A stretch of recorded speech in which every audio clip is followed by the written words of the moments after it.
Good morning fifth class. I hope आप ठीक होंगे, सेफ होंगे, अपना ध्यान रख रहे होंगे। आपको इंतज़ार होगा। आज आपका हिंदी ग्रामर है, लेसन 6 है। 5 लेसन तक मैं ऑलरेडी आपको करा चुकी हूँ। आई होप आपने याद करे होंगे उनको, क्योंकि वो लेसन सारे आपके फर्स्ट टर्म में आएंगे। तो आपको धीरे धीरे करके एक एक लेसन करके प्रिपेयर करना है अच्छे से, ताकि जब पेपर हो तो उसमें आपको कोई परेशानी ना हो। आज आपका लेसन 6 है। लेसन का नाम है लिंग यानी जेंडर। ठीक है, मैं पढ़ रही हूँ, आप ध्यान से सुनिए। ये देखिए, दिख रहा है आपको? आओ जाने। जाति वर्ग की पृथक पहचान का माध्यम क्या है? लिंग है। अब देखते हैं आगे क्या क्या है इसके अंदर लिंग में। विद्यालय में अध्यापक अध्यापिकाओं के सहयोग से छात्र छात्राओं ने बाल कवि सम्मेलन का आयोजन किया। ठीक है, सभी अंगुतकों, बालक बालिकाओं, नर नारियों को व्यवस्थित ढंग से बैठाया गया। मंच पर अनेक बाल कवि और कवयित्री विराजमान थी। दिख रहा है ना बच्चों? अब आगे देखते हैं। ये देखिए, ऊपर लिखे अनुच्छेद को ध्यान से पढ़ो। इसमें कुछ शब्द पुरुष सूचक हैं और कुछ स्त्री सूचक हैं। विद्यालय, अध्यापक, छात्र, कवि, बालक, नर, पुरुष सूचक शब्द हैं। समझ में आया आपको? अध्यापिका, छात्रा, बालिका, नारी, कवयित्रियाँ स्त्री सूचक शब्द हैं। क्या हैं ये? स्त्री सूचक शब्द हैं। अब देखेंगे इनकी परिभाषा। देखिए, दिख रही है आपको? ये देखिए परिभाषा देखिए। शब्द का जो रूप उसके पुरुष या स्त्री जाति के होने का बोध कराता है, उसे क्या कहते हैं? उसे लिंग कहते हैं। ध्यान से समझना। अच्छा, अब देखते हैं लिंग के भेद। दिख रहा है ना आपको? ये देखिए, ये हैं लिंग के भेद, काइंड ऑफ जेंडर। ओके, देखिए लिंग के भेद होते हैं। कितने होते हैं? ये 2, पुल्लिंग एंड स्त्रीलिंग। ओके, हम और पढ़ लेंगे और ध्यान सुनिए। ये देखिए, पुल्लिंग शब्द के जिस रूप से उसके पुरुष जाति के होने का बोध होता है उसे पुल्लिंग कहते हैं। जैसे कि पिता, चाचा, बालक, घोड़ा, शेर आदि। समझ में आ गया ना? अब आगे देखते हैं स्त्रीलिंग। शब्द के जिस रूप से उसके स्त्री जाति के होने का बोध हो उसे स्त्रीलिंग कहते हैं। जैसे कि माता, चाची, बालिका, घोड़ी, शेरनी आदि। समझ में आया बच्चों इतना स्त्रीलिंग के लिए? और पुल्लिंग की पहचान करिए आपने, मैंने बता दिया। अब इसकी पहचान के दोबारा देखते हैं।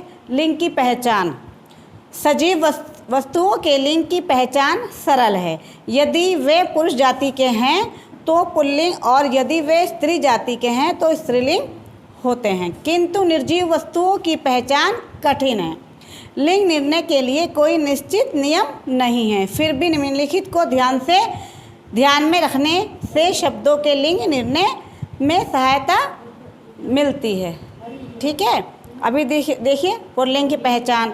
हिंदी महीनों के नाम पुल्लिंग होते हैं, जैसे कि चैत्र, ये वैशाख आदि। पर्वतों तथा महासागरों के नाम पुल्लिंग होते हैं, जैसे कि हिमालय, विंध्याचल, हिंद महासागर, प्रशांत महासागर आदि। ये देखिए, पृथ्वी को छोड़कर शेष ग्रहों के नाम पुल्लिंग होते हैं, जैसे मंगल, बुध, शनि आदि। अब आगे देखिए, दिनों के नाम पुल्लिंग होते हैं, जैसे सोमवार, मंगलवार आदि।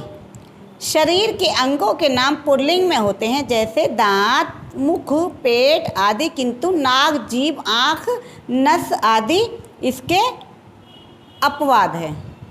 ओके, अब आगे देखिए, ध्यान से समझिए।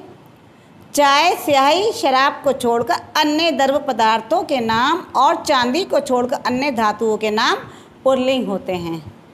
ठीक है बेटा, अब आगे देखिए। कुछ उपवादों को छोड़कर रत्नों, पेड़ों तथा अनाजों के नाम भी प्राय पुल्लिंग होते हैं। ओके, अब हम देखते हैं स्त्रीलिंग की पहचान। अभी हमने किसकी पहचान करी है? अभी हमने पुल्लिंग की पहचान की थी। अब हम स्त्रीलिंग की पहचान करेंगे। देखिए बच्चों, दिख रहा है ना आपको? हाँ, ध्यान से देखिए, सुनिए, समझिए। देखिए मैं बता रही हूँ आपको, स्त्रीलिंग की पहचान। भाषा, बोली और लिपियों के नाम स्त्रीलिंग होते हैं। तिथियों के नाम स्त्रीलिंग होते हैं। नदियों के नाम प्राय स्त्रीलिंग होते हैं। जिन संज्ञा शब्दों के अंत में आ, ई, उ मात्रा रूप से जुड़े रहते हैं वे प्राय स्त्रीलिंग होते हैं। ठीक है बच्चों, अब देखिए इसमें ये इमा प्रत्यय जिन शब्दों के अंत में होते हैं वे शब्द प्राय स्त्रीलिंग होते हैं। अब आखिरी लाइन देखिए, भात, रायता, हलवा, पराठा जैसे कुछ उपवादों को छोड़कर शेष पकवानों तथा भोजनों के नाम प्राय स्त्रीलिंग होते हैं। तो बच्चों, आज आपने किसकी जानकारी प्राप्त की? लिंग की जानकारी प्राप्त की, जेंडर की। तो पता चल गया आपको लिंग की पहचान, और उसमें पुल्लिंग की पहचान भी पता चल गई आपको, और स्त्रीलिंग की भी पहचान पता चल गई। अब पता चल गया कि पुल्लिंग और स्त्रीलिंग कितने होते हैं, लिंग के 2 भेद होते हैं। आई होप आपको ये लेसन समझ में आया होगा, और जो होमवर्क करना है उसकी मैं फ़ोटो क्लिक करके भेज दूँगी आपके ग्रुप में, और बाकी की जो बैक एक्सरसाइज होगी वो हम अगली क्लास में लेंगे। ओके बच्चों, बाय, टेक केयर।